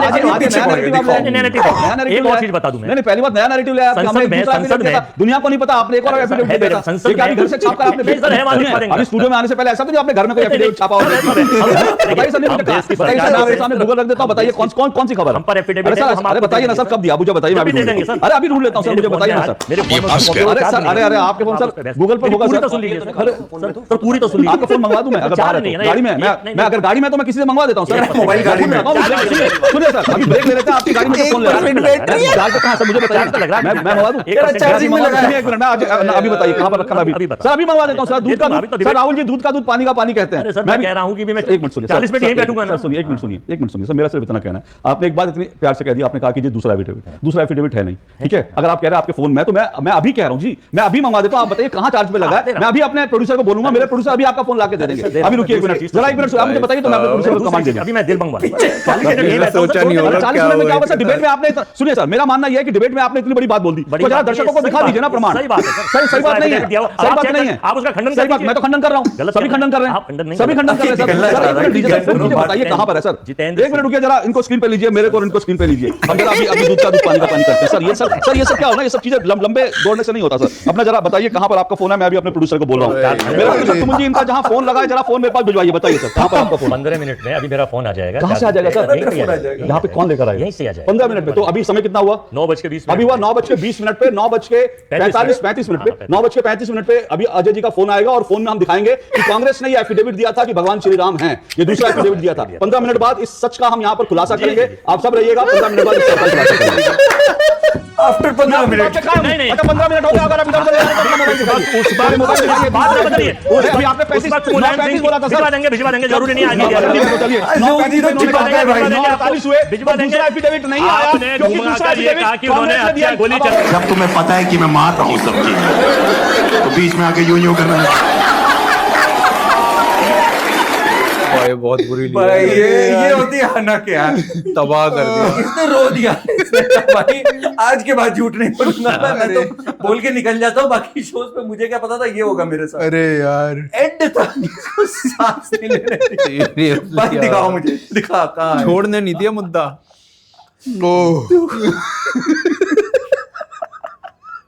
तो ये अशोक जी ऑन स्टेरॉइड चढ़े हुए हैं भाई कि दिखाओ कहाँ पर है। बट वैसे ये जो चीज है ना, ये प्री वर्कआउट लेके आते हैं भाई। कांग्रेस का जो झूठ है अब, that is so well expose. कल राहुल गांधी ने ना इसी वजह से पार्लियामेंट में बोला ही नहीं कुछ। इसने सिंपल एक ट्वीट डाला कि वक्फ इज एंटी मुस्लिम अनकॉन्स्टिट्यूशनल, वही रटे हुए जो 5-7 शब्द होते हैं, और चुप्पे से चप्पल पहनो, यहाँ से निकल लो जिससे पहले चप्पल पड़े। निकल लो इस तरह। उसने कहा भाई अगर डिबेट करोगे फंस जाओगे इसमें। सही बात। कहेंगे कहां से एंटी मुस्लिम, बिल्कुल, कहां से अनकॉन्स्टिट्यूशनल है। अच्छा 2 बजे जो पास कर दिया मणिपुर वाला, उस पे भी इसकी बैंड बज गई। अभी तक मणिपुर मणिपुर मणिपुर कर रहे थे। अब उसने कहा मेरा सोने का टाइम हो रहा है भाई। 2 बजे तुम कैसे कर दोगे। हाँ, तो ये अब फंसने लग गए। आई थिंक ये जो सबसे बड़ी चीज हुई ना, जो real time social media and anchors like him have brought facts on record, I think that is where all of them are exposed. I think even जो वक्फ वाला मुद्दा है ना, उस पे लोगों को अब जागरूकता है। ऐसा नहीं है कि आप उस पे सारा कुछ भी बोलो, और जैसे आप कह रहे हो ना ये राहुल गांधी का लाए बोले नहीं, भाई आप कुछ भी नहीं बोल सकते। आप वही people know research things about it. Research Gaurav Gogoi ने कल जो बोला उसकी क्या ली गई फिर, बिकॉज बेसर पैर की बात करी उसने, कोई तुक नहीं था उसने जो बोला। सही बात। कौन सा संविधान कौन सा प्रावधान। महुआ मोइत्रा कहती है अब इशारा काफी है कि मुसलमान दूसरे दर्जे के नागरिक हो गए आज से। उससे पूछो बेवकूफ से कहां से हुए। नहीं चक्कर क्या है ना, जार्गन्स मारे गए। ऑपोजिशन ने केवल जार्गन्स दिए, फैक्ट्स के ऊपर बात हुई नहीं। फैक्ट्स के ऊपर अगर आप बात करोगे ना, तो हिंदू 2M दर्जे के नागरिक एक तरीके से आप साबित कर सकते हो। अरे हमारे मंदिर हमारे कंट्रोल में नहीं है, इनकी दरगाहें, इनके मस्जिदें, इनके मदरसे इनके कंट्रोल में है। भाई राम मंदिर ने कितना टैक्स दिया? 400 करोड़। और वक्फ बोर्ड ने कितना टैक्स दिया बताओ? बता दो। हाँ साले अपनी सैलरी नहीं पे कर पा रहे, सरकार से कह रहे हैं क्या प्रॉपर्टी होने अगर 1 एकड़ से 3,000 रुपए एक साल में कमा रहे हो, कहाँ से टैक्स? भाई 1100 करोड़ का डेटा था इनका पिछले साल का, 1100 करोड़ का की कमाई हुई है। अब 1100 करोड़ पे 0 रुपए टैक्स है, और राम मंदिर को 400 करोड़ देना पड़ रहा है। इन लोग में ना इस समुदाय में 2 रोजेदार थे। हाँ, उनकी भी कलेश हो गए। दोनों रोजा रखने के बाद भिड़ गए। जरा वक्फ पे चल रही थी। एक तो अपने बीजेपी के हैं जफर जी, और एक वारिस पठान है। वारिस पठान तो सड़कों पे उतरा हुआ है, देखा हुआ है ना उन्होंने, कि मैं नमाज पढ़ूंगा सड़क के ऊपर। पुलिस अफसर से गले लग गया है जाके वहां। तो इनका जरा बड़ा मस्त हुआ है, आपको दिखाना है जरा। 2 रोजेदार। मैं वारिस पठान से कहना चाहूंगा थोड़ा संभल में जाके करें तो अच्छा लगेगा। बोल देता हूँ, आज मैं खोल ही देता हूँ तुम्हारी राज। हकीकत ये है, जुबान मेरे मुंह में ऐसी तेज तर्रार है, वो पानी होके निकलोगे यहाँ से। अरे मेरे को तुम्हारे बाप से डर नहीं लगता। तुम कौन है भाई? जफर भाई प्लीज, इसको धमकी दे रहा है। अरे मैं किसी के बाप से नहीं डरता, मैं तेरे बाप से डरता हूं। चल अपने औकात में रह। अरे क्या हो गया? अरे चल, ऐसे हैसियत क्या है साले? तुमको क्या हो? तुमको सब पता है। एक पहाड़ का नाम है शेर खान, और पहाड़ न किसी के सामने चलकर जाते हैं, न किसी के सामने झुकते हैं। मालूम है तो तुम्हारे पैसे से बिकने वाले लोग, पैसे से बिकने वाले लोग तुम्हारे को अगर मुसलमानों को परिवार साथ में बैठकर हमारा शो देखते हैं। परिवार वाले हमारा शो देखते हैं। प्लीज थोड़ा सा बातें हमें डर नहीं लगता तो छोड़ूंगा भी नहीं। हाँ तो तुम छोड़ोगे भी नहीं। अगर ऐसा हुआ तो हम उस पहाड़ को जड़ से उखाड़ कर फेंक देंगे। किसी से डरो या नहीं डरो, लेकिन नहीं छोड़ूंगा भी नहीं। अरे छोड़ो रे यार, तुमको धमकी देना अपने घर वालों को। यहाँ धमकी से डरने वाले लोग नहीं है। मैं ये कह रहा हूँ कि देखिए ऐसा है, इनको अगर तो घुस जाएगा गली के अंदर। अरे किसको धमकी दे रहा है? तुम्हारे घर में घुस के मारने वाले लोग हैं, समझे? आज तुम्हारी हैसियत दोनों शायद रोजे से क्या कर रहे हैं जफर भाई? क्या कर रहे हैं आप? मैं बोला था छेड़ो नहीं, छोड़ूंगा नहीं। अरे छोड़ना तुमको, तेरी हैसियत ही कुछ नहीं है। जफर भाई प्लीज, आप दोनों रोजे से क्या कर रहे हैं? साइड हीरो बीच में नहीं बोलने का, समझा? क्या कर रहे हैं आप? अरे नहीं समझाओ इसको, मेरे मुंह नहीं लगे। ये क्या हो गया भाई? क्या कर रहे हैं आप लोग? आदमी समझा, अपनी हैसियत में रहे। 2 टके क्या कर रहे हैं? छप्पर चले मैं अपनी बातें कर रहा हूं। फतेह खान, इस पहाड़ की जड़ की तलाश करते करते तेरी नस्लों की नस्लें खत्म हो जाएंगी। टपोरी अपनी औकात में जैसे 36 को जेब में रख के घूमता हूँ, कचरा कचरे के वहाँ पे फेंकता हूँ, कचरे के वहाँ पे के लायक तो तू नहीं, तू 36 के लायक नहीं, तेरे 36 तेरे जैसे लोग घूमते रहते हैं। एक मिनट, अब रुकिए जरा, एक सेकंड रुकिए। जफर इस्लाम, वारिस पठान, आप दोनों मुस्लिम समुदाय से आते हैं और मैं मानकर चल रहा हूँ आप दोनों रोजे से हैं। दार्शनिक बातें कर रहे हैं। हराम होता, क्या कर रहे हैं आप लोग? अपने धर्म का थोड़ा लिहाज करिए। जफर इस्लाम जब खत्म हो गई ना डिबेट, आप देख रहे हो ना उसकी लाइट जल बुझ रही है। कह रहा नेट कनेक्शन अगर प्रॉपर होता है इसकी और उसको एको और डिले आ रहा था। कहता अगर नेट कनेक्शन होता ना मानक फिर वो छोड़ता ना इसको और इसकी कसके होता। ये तो नेट कनेक्शन नहीं आ रहा था प्रॉपर। अरे यार इनकी वजह से दिन बहुत बुरे आ गए। ये तो एक बात है। ये AIMIM वाले जो हैं इनकी बहुत ली जा रही इधर डिबेटों में, बहुत। इनकी जो पूरी एक हेकड़ी थी ना कि हम हैं, मुसलमानों का पास नहीं करा पाओगे, राम मंदिर बना नहीं पाओगे, ट्रिपल तलाक हटा नहीं पाओगे, 370 हटा नहीं पाओगे, 370 नहीं हटा सकते। तो एक बात तो माननी पड़ेगी, 10-11 ईयर्स लेटर 2013 में बैठे हुए अगर हम लोग सोचते कि भाई 10-11 ईयर्स लेटर राम मंदिर बन चुका होगा, ट्रिपल तलाक हट चुका होगा, वक्फ में ये चीज हो चुकी होगी, 370 हट चुका होगा, तो we would have said it's a good job. Actually 2013 में ना किसी को वक्फ का पता था, राम मंदिर का तो नहीं पता। राम मंदिर एक ड्रीम था, लेकिन किसी ने ये नहीं सोचा था कि काशी भी पे भी मुद्दा चल रहा होगा, मथुरा पे भी मुद्दा चल रहा होगा, 370 तो था, संभल पे भी हो रहा होगा, संभल तो 370 भी था मुद्दा, 370 बहुत बड़ा मुद्दा था, लेकिन ये सोच से ही बाहर था कि वो हो सकता है। और ऐसे इतना जल्दी हो जाएगा नहीं पता था कि उन्होंने 5 साल में कर दिया। हम सोचते थे ये होगा नहीं होगा, इस टाइप से हम सोचते थे, बट 370 स्टिल ऐसा अचीवेबल था। अदरवाइज ये वक्फ वगैरह के बारे में तो सुना ही नहीं था किसी ने। वक्फ क्या है, ये सब कुछ चुपचाप किया जाता था भाई। दो तीन चीजें, हलाल इकोनॉमी कुछ नहीं पता था 2013-14 से पहले, वक्फ क्या है कुछ नहीं पता था 2013-14 से पहले। तो ये आने के बाद सरकार ने जो इन्फॉर्मेशन दी है और सरकार के तंत्र ने जो इन्फॉर्मेशन दी है, मैं वही कह रहा हूँ, it has been worth it. मतलब the vote has been worth it, we can't say कि it is not totally worth it. और जैसे कई राइट विंगर इस समय बजाने में ही लगे हुए हैं यार। देखो क्या है कि I am not in favour कि पागलों की तरह बजाते हैं। देखो इसमें देखो जो चीजें सही हुई हैं वो सही हुई हैं, उसको एक्सेप्ट करो। एक्चुअली मुझे पता है क्या लगता है, ये जो पूरा मुद्दा है कि अभी जैसे हमारे एक साथ में ही पॉडकास्ट करते हैं वो बंधु, उन्होंने बोला कि भाई हम तो 10 साल से देख रहे हैं गोलगप्पे खाने को मिले, हमें मिल ही नहीं रहे गोलगप्पे खाने को, वो साफ बोल रहे थे। तो मुझे ऐसा लगता है कि ये सच्चाई नहीं है। हमें गोलगप्पे खाने को मिले हैं, लेकिन एक गोलगप्पा आता है हम उसे खा लेते हैं, फिर वेट करना पड़ता है बहुत देर तक, तब तक इस गोलगप्पे का टेस्ट खत्म हो जाता है। ना हमारा मन भरता है, ना हमारा दिल भरता है, और गोलगप्पे का टेस्ट खत्म हो चुका है। तो हम इसे फॉर ग्रांटेड ले लेते हैं इस गोलगप्पे को। तो ये जल्दी जल्दी सर्विस नहीं है, बस इतना है, ये सच्चाई है।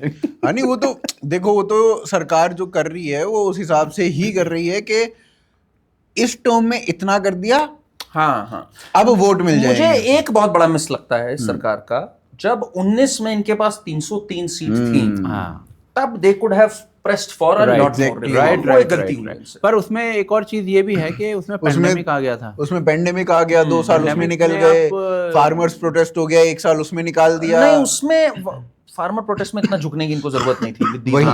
With these numbers they did not need कि भाई इतना हम हल्के में ले रहे हैं चीज को। बल्कि फार्मर्स रिफॉर्म्स तो बहुत जरूरी थे, वो बहुत जरूरी थे। अब कल जो पूरा अमित शाह की टूर वो चल रही है ना, उसमें एक काफी बीब्स और चल रहे हैं कि लोग ढूंढ रहे हैं कि अब व्हाट इज नेक्स्ट। मोटा भाई को और किन किन चीजों पे गुस्सा आया, तो कल उन्होंने कह दिया था एक गरीब है तो क्या उसको लुभा करके तुम कन्वर्ट कर लोगे, तो अब लोग कह रहे हैं anti conversion law loading dot. फिर उसने कहा ये कुछ और कुछ कहा, तो उसने कहा यूनिफॉर्म सिविल कोड लोडिंग। नहीं वो तो है ही, यूनिफॉर्म सिविल कोड तो आना ही है। What is next? मुझे लगता है कि बंगाल में ये देखो, कोई भी पॉलिटिशियन होगा ना वो इलेक्शन तो देखता ही है। बंगाल में इलेक्शन आएंगे, हाँ, तो ये जो क्या बोलते हैं उसे, जो जनसंख्या का होता है, जनसंख्या नियंत्रण, सेंसस नहीं, वो दूसरा पॉइंट क्या होता है जिसमें हम ये देखते हैं कि इतनी लिमिटेशन, डिलिमिटेशन, तो वो होगी।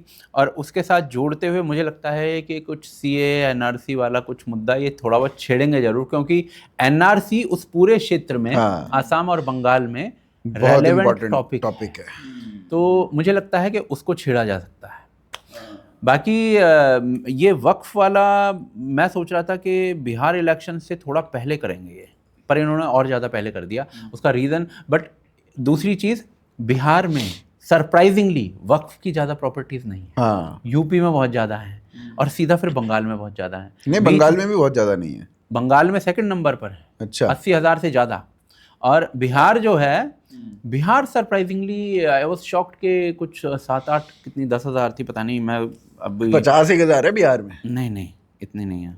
ये है बिहार के बिहार इलेक्शन भी बड़ा एक्साइटिंग होना है। हाँ, अरे बिहार आएगा फिर बंगाल आएगा। जेडीयू ने भाई कर तो दी मदद इस बिल पे, जेडीयू भी आ गया, चिराग पासवान भी आ गया, सब आ ही गए एट द राइट टाइम। हालांकि नीतीश बाबू ने जाली टोपी पहन के ईद जरूर मनाई, हाँ, इफ्तारी दी थी, इफ्तारी करी, पर यहाँ पर आ भी गए वो। ऐसे तो सौगाते मोदी भी हुआ है, सौगाते मोदी भी हुआ है। चलो उसको मैं ये कहूंगा भाभाई, उधर से सौगात इधर से वक्फ, तो ठीक है, कुछ तो करना पड़ेगा। बिहार में है 8,633। हाँ, कम है काफी। हाँ, झारखंड में 698, छत्तीसगढ़ में 4,230। तो ये 3 बीच में कम है। फिर साला बंगाल में 80,000 पहुंच जाते हैं, 80,549। तो ये बंगाल और यूपी में सबसे ज्यादा है जी। सो आने वाले दिनों में आई थिंक जो सबसे दिलचस्प चीज 2-3 जो आ रही हैं, which we'll be all excited about, and उस पे हम लोग मिलेंगे भी, इस बीजेपी प्रेसिडेंट कौन होने जा रहा है। That is a big one. कल जो अखिलेश ने बात कही, क्या लग रहा है आपको? मुझे लगता है, देखो, लगने वगने का तो मुझे पता नहीं, बीजेपी में लगता ही तो नहीं है कुछ, बीजेपी में भी कोई गट फीलिंग कुछ, बीजेपी में आपको जो लगेगा वो गलत होगा, वही गलत होगा। अब आप ऐसे सोचो कि मुझे क्या नहीं लग रहा है तो मैं वो बोलूं ताकि वो सही होगा। अब मुझे ऐसा लगता है, लगना छोड़िए, मुझे लगता है कि ये बंदा ठीक है, अपना जो शिवराज सिंह चौहान जी हैं वो ठीक हैं इस चीज में। वो नहीं संगठन से बनेंगे नहीं, वो पक्का है। वो तो मंत्री हैं भाई, हाँ, वो सीनियर मंत्री क्या है ना, वो संगठन से जुड़ा हुआ 2 मंत्रालय हैं उनके पास, उनको हैंडल करना आता है संगठन को बहुत। वो ठीक बात है, but he is handling agriculture and he is doing a very good job at it, and he is handling rural development. तो it can not be Shivraj Singh Chouhan ji. I think it's going to be Manohar Lal Khattar. That is what I am getting to know. हो सकता है खट्टर जी।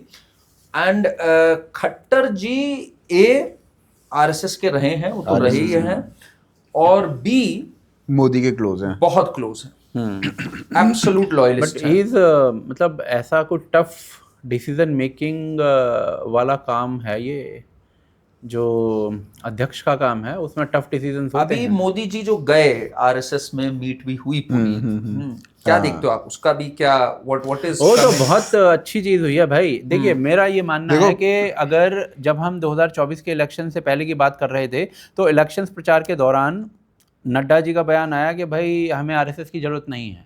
मैं नहीं मानता honestly कि नड्डा जी ने अपने आप ये बात कह दी होगी। इतनी बड़ी बात अपने आप नहीं कही होगी, ऊपर से प्रश्रय होगा। मुझे ऐसा लगता है। ठीक है, तो कहीं ना कहीं जो 240 सीटें आई, उसमें एक रियलिटी चेक हुआ है कि बेटा आपको आरएसएस की जरूरत है। आरएसएस आपको चुनाव जितवा नहीं सकती, पर हरवा जरूर सकती है, या फिर ऐसी हालत जरूर कर सकती है कि आप देखो अपने आप को, अपनी रियलिटी में आ जाओ। तो वही हुआ 2024 में, और उसके बाद से हर चुनाव जो हुआ, ये एक अच्छी चीज़ है नरेंद्र मोदी के अंदर या बाकी लोगों के अंदर, कि वो कोर्स करेक्शन कर लेते हैं। कोर्स करेक्शन आई थिंक बहुत शार्प करते हैं। हाँ। एंड ऑल्सो आप अगर जरा चॉइसेस देखो इधर आरएसएस की लाइन से, जो सीएम्स बन रहे हैं सब में, the RSS stamp is there. बिल्कुल, मतलब आप सीएम इन द टिकट वितरण आरएसएस के हिसाब से हो रहा है भाई पूरा। आरएसएस की टीम को बिठाया जाता है टिकट वितरण के टाइम पे कि आप अपना से रखो। वो बताते हैं कि ये मैं आप ये हरियाणा का एक वो बताऊं, पलवल की जो सीट थी, पलवल का जो इनका कैंडिडेट था आरएसएस ने करवाया।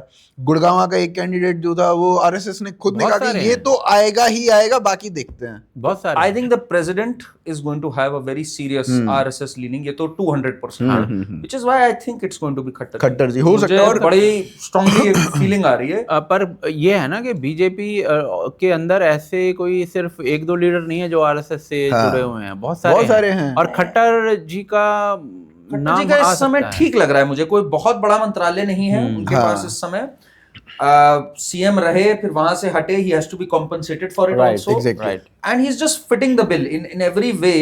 I हाँ. think it's going to be Modi him. से क्लोजनेस, आरएसएस से क्लोजनेस, और ये हाँ एक अच्छा नाम हो सकता है उनके हिसाब से। when do we see this happening? I don't know. Bihar elections अभी इसी लीडरशिप के अंडर लड़े जाएंगे? I don't think so. अब तो चेंज होना ही होना है। होना ही है, वो तो उससे पहले होगा। टाइम से ज्यादा टाइम हो गया ना, अब तो होना ही है। हाँ चलिए जी, इट वाज लवली पूरा डिस्कस करते हुए, एंड इस एपिसोड के बारे में भी आप लोग प्लीज हमें लिखिए, बताइए, एंड हम लोग के साथ खूब मीम्स शेयर करिए। हाँ, हम लोग चाहते हैं Bindaas Bakaiti should not be just limited to three of us.